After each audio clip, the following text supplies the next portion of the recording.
If you're looking for a high-end rifle, I'm sure at some point that the SCAR 16 and the B&T APC Pro have come across your radar, and that's why I'm going to compare these two rifles today, because generally speaking, not a ton of gun shops actually keep these guns in stock, so you can't really get a hands-on experience with them. But I'm fortunate enough to have a couple of friends that have a little bit of money, and so I can compare these two guns to each other. So I really want to take my time, look at the features that each one possesses and how that affects them at the range. Now the cost on the two rifles varies from like $3,000 up to $3,500, maybe $3,600. So they are very expensive rifles, and I would understand why somebody would be like, man, I really don't know which one to go with. I want to make a good decision for myself. And so again, I'm here to help you out, and hopefully I can answer some of those questions, because I'm going to tell you which rifle I like the best and why towards the end of the video. So if you like the honest type of gun reviews that I do here, including comparisons and 7 best gun series that we have going on that you guys really like, constitutional carry, concealed carry, talking about a whole host of gun related content right here. And again, I take an honest approach to everything I do. If you like that style, consider subscribing. You could also support us on Patreon or join the channel right here. Drop me a super chat, show some love, and make your comments stand out. Actually, you can get some pretty cool emojis and stuff if you become a member of the channel as well. So got a lot of different perks there for y'all if you choose to support me. I really appreciate it. But for now, let's go and get into this review. Now, since I'm already holding the B&T, we'll go ahead and start with this one. The first thing that I noticed right off the rip is how clean the rifle looks and how unusually small it looks in comparison to something like the SCAR. Now, it may not be as obvious with the 5.56, but with the 308 versions of these two guns, it is clear as day that the APC is just a little bit thinner around the waistline. So what they've done to achieve that is they actually have Picatinny rail on the top and on the bottom of your handguard, and then we have M-LOK on the sides there. We have a gas regulator up at the front. This is a piston-driven gun, by the way.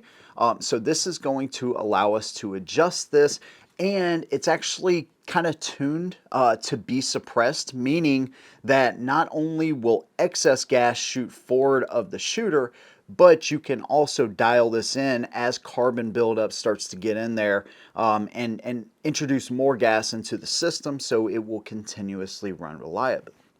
Now this one is before they made the change to the charging handle, so you notice that this one just permanently sticks out from the gun. Now they have the updated versions that actually fold in on the gun. They have somewhat of a relief cut. I talked about this in the 308 video, and basically you just run your finger along the side of the handguard here, and no matter what side you utilize, the charging handle is going to fall out, so you can utilize it, boom, charge it back, and then it'll fall back into place. Bolt release, ambidextrous, magazine release, and your safety selector. All of it is ambidextrous and easy to get to. Bolt release, simply push down, boom, you're good to go. Mag release looks a little bit different from side to side, but functions just the same. And the safety is actually easy to get to and engage. I kind of use my thumb on the left-hand side and use my index finger to sweep that safety back up when I'm done shooting. Now, B&T claims that this is a 2-stage trigger. I do not believe them unless they are considering that the first stage is just the fact that the trigger exists on the rifle. Because literally, once you go to pull the trigger, it pulls right through. I mean, it is one of the best stock triggers I have ever used. Second to none, actually. I'll go ahead and just say that. I think it is the best stock trigger on any rifle I have ever used. It really is that good. So, very impressed with that. We have the mag pull, vertical grip right there. Pretty decent setup. If this were my rifle, the first thing, or one of the first things I would do is add a vertical grip here. You know, it just gives you a stopping point and makes getting your thumb over bore, if that's how you shoot, just much more accessible and easier to do. A little bit less strain on your arms, your muscle, your wrist, all that kind of stuff. But it is not mine, so we're not going to do that. We have an adjustable stock right here. I really like the way the stock looks, but I hate the fact that you actually have to depress both sides in order to work this back. Because if you want to collapse it when you go to put it back in the safe, or deploy it whenever you go to use it, it's kind of a pain, man. It's definitely super sturdy, but I just hate the fact you can't depress one side in order to deploy it.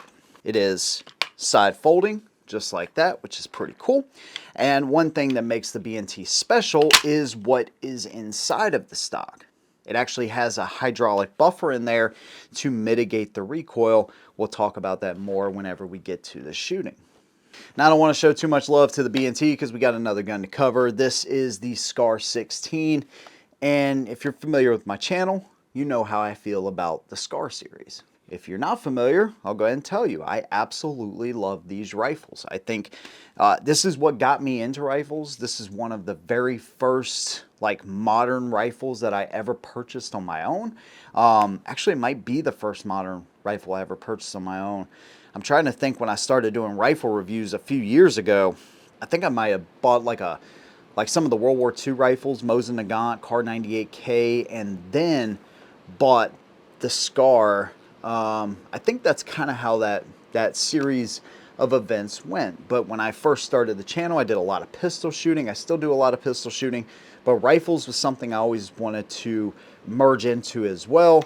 And the SCAR is just one of my favorite rifles. It has the cool factor. Everybody knows what it is. It has history attached to it as well. And I just absolutely love these rifles. But with that said, I can still be subjective with both of these guns, and give you my honest opinion here. So we have foldable sights. They stay out of the way, but they're there if you need them, which is a really nice setup. You don't get that on the B&T. These sights are generally pretty good. Because of the recoil, especially on the 308, you just want to make sure that these stay tightened. Just spot check them periodically. For sure. Now, we don't have a true gas regulator on this gun. It's basically normal operation and adverse conditions, but generally speaking, the SCARs are overgassed. They want them to work in any kind of environment, but there is a way that you can change this. There's a couple different companies that actually make a gas regulator for the SCAR, so that way you can truly adjust it to your liking. Aside from that, we have their proprietary brake on the front.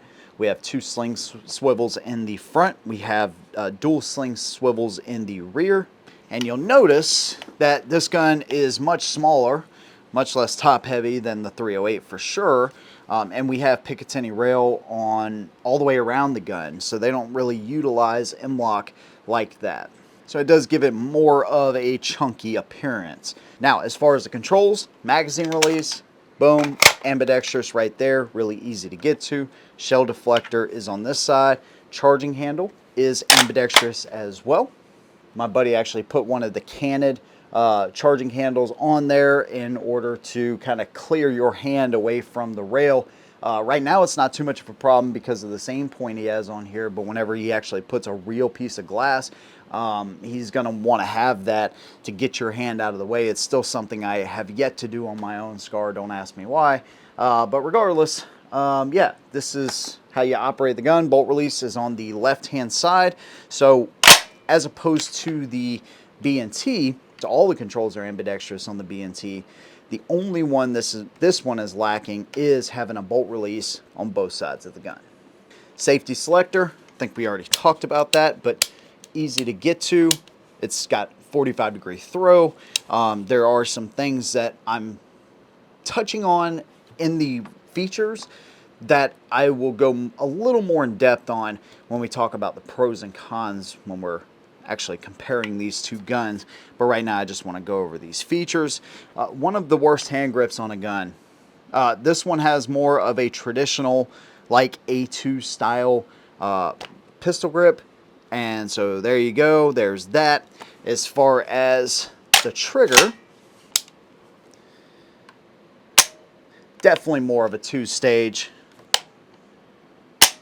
Not nearly as good as the B&T, but it's still not bad. I'd say about mil spec. So don't expect anything too crazy with the trigger, but it's pretty decent. Now they do have these Scar mags that kind of match the 308 in appearance, but you can also utilize your P mags as well. So again, that's really important for any AR platform, or this is not an AR platform, for any 5.56 rifle out there, because again, these things are so prevalent, you don't want to spend a bunch of money on a proprietary mag. If it's a 308 rifle, I guess you can kind of, suck it up and be like, hey, that sucks, but it is what it is. But on a 5.56 rifle, it pretty much has to take these type of magazines, the P mags, and this one absolutely does. But it definitely looks cooler with the Scar metal type of magazine there, aluminum. Coming back to the rear, we have the UGG boot. So we have a cheek riser, comb riser right there. And then, of course, we can adjust this just from the one side, 6-position adjustable stock. It is side folding, and it does lock in, boom, just like that. So both are piston-driven guns, and so you don't have anything to worry about as far as a buffer tube or anything back here. And that takes me into the way these guns shoot, which, to be quite honest with you, I think both of them are pretty awesome. Now, one thing that I wasn't trying to do, that I don't typically do on this channel, so if you're looking for this, you're not really going to find it, is like trying to get sub MOA accuracy. That's just not what I do. I put steel targets out, and I want to make sure that I hit those targets consistently and where I'm aiming at, of course. And a lot of that has to do with the glass here. We only had 100 yards at this specific range when I had these specific rifles. So at the end of the day, because I have two different pieces of glass, I'm not going to sit here and say, oh yeah, the B&T is sub MOA, and this one can't even get, MOA accuracy, or 2 MOA, or something crazy like that, because again, you can't compare this Aimpoint red dot to the Trijicon. You just can't. So regardless, not that the Aimpoint's bad either, I'm just saying, like, this red dot ain't gonna do what that Trijicon can do. So with all of that said, all the way around, I think both rifles do a fantastic job getting shots on target. For me, the B&T, it's got a little bit cleaner of a break on that trigger. Actually, it's a much better trigger on the B&T. I'm just going to be straight up honest with you. But at 100 yards, you're not really going to notice that. If we were talking 400 yards, 500 yards, yeah, that's where you're really going to see that trigger right there shine. But overall, I'd say the way the guns shoot, the accuracy, the practical accuracy for what I was doing, spot on between both guns. I don't have a problem with either one. Now, what you may feel, and the one thing that I noticed, is a little bit more felt recoil with this gun. A buddy of mine that actually owns this thought maybe it's because of that crazy looking brake on the end, and probably so, but also we don't have the ability to really adjust the gas on this gun like we can the B&T. It's normal and adverse, and we already know these guns are overgassed from the factory anyways, so you're not going to have the same level of flexibility there or adjustability when it comes to the gas system. Now, even though I would give a slight edge to the B&T when it comes to shooting, what about the controls? What about the way the gun feels in the hand? Because very rarely can you just go buy a gun and start shooting it, but one thing you will do is you're going to handle that gun. You're going to charge it up, you're going to aim down sight, you're going to do all of that. So how does the gun fit and feel in your hand? I can only give you my opinion of this, but maybe it'll help you out, and I can also tell you the things that I would change on each guns. Now, this may sound insignificant, but by the time I get to the end of this, you may see this in a different light. Maybe you won't. Let me know down below. But the first thing that I want to talk about is the Scar's use of quad rails. Still, they are using this kind of old and outdated design. I mean, M-LOK was adopted in like 2016, so why, the FN has not gone over to that, I have no idea. And it's mainly just it feels too bulky up in the front. Now, this is a far cry from the old quad rails we used to have. I mean, those suckers were huge, massive, right? And so this is way more slimmed down than that, but at the same time, I just hate that they're using this. But fortunately, it is something that you can actually change and replace these with an M-LOK attachment. But as it comes from the factory, which is the way we're kind of talking about this now, it just does not feel as good in the hand. And actually, you might get a better representation just like that. You can see how much cleaner that B&T really is because they utilize the M-LOK on the sides. Another thing that you have on the Scar here, just talking about the build, is you have a completely monolithic upper receiver. On this version of the B&T APC Pro, it's actually a two-piece handguard. It's actually, you got your front handguard here, and then you got the monolithic receiver behind that. So you do have a break in the action there. And I want to say, I thought the new ones actually come with a complete monolithic upper receiver. I could be wrong about that. If you own one of the new APC 5.56 guns, maybe you can tell us that in the comments. But regardless, this can be swapped to whatever you want to change it out to. A little bit longer, straight from the factory here, than what you're going to get on the Scar.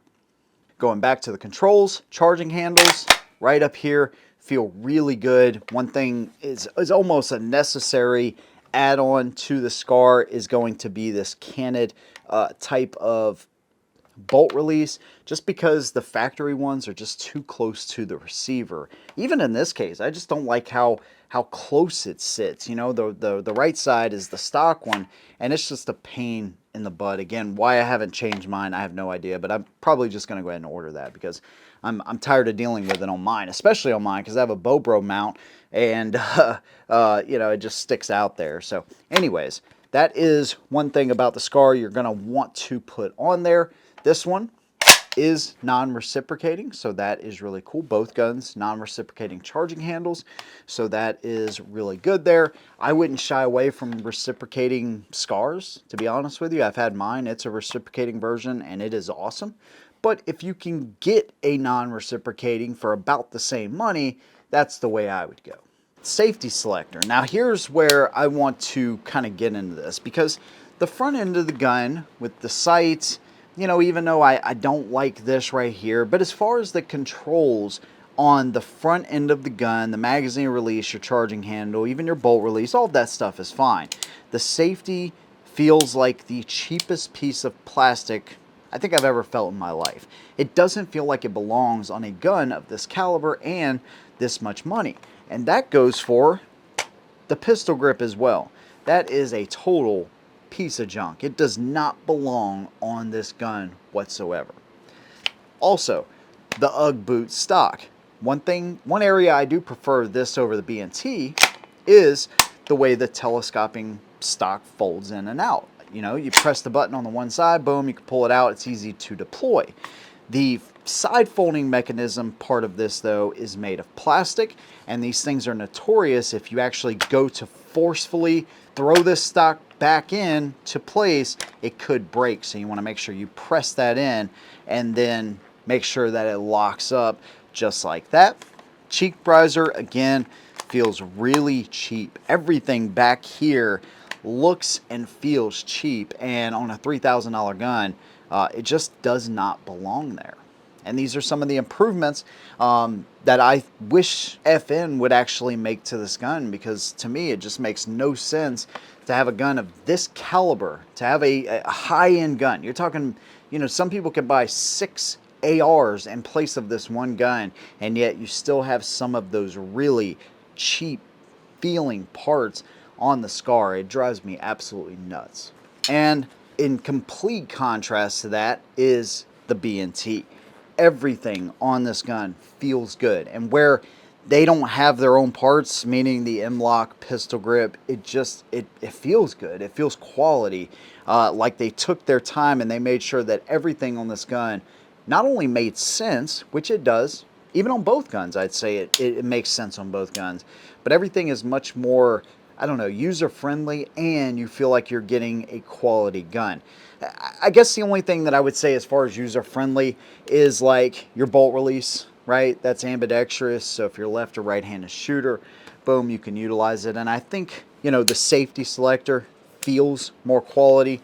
The stock, even though I don't like the way it folds in and out as much because you gotta, again, depress both sides, it looks like a much more quality piece than that of the SCAR. Folding mechanism works much better on this gun. And if I need to deploy it, I'm not worried about this thing breaking off on me. It just feels like you really get your money's worth out of the B&T, and I just don't feel like that with the SCAR and some of the things that they've actually put on the gun. Another consideration I wanted to throw in there was the weight of the guns, right? We can't always assume that we're just going to be able to shoot from a rest or shoot prone and, you know, everything's all good and we're at a controlled range. So I do want to throw that in there. The B&T has a little bit longer handguard, a little bit more complexity, obviously, in the Trijicon. So that's going to add a little bit more weight too. So total, we're at 9 pounds, 8 ounces on the B&T as it sits.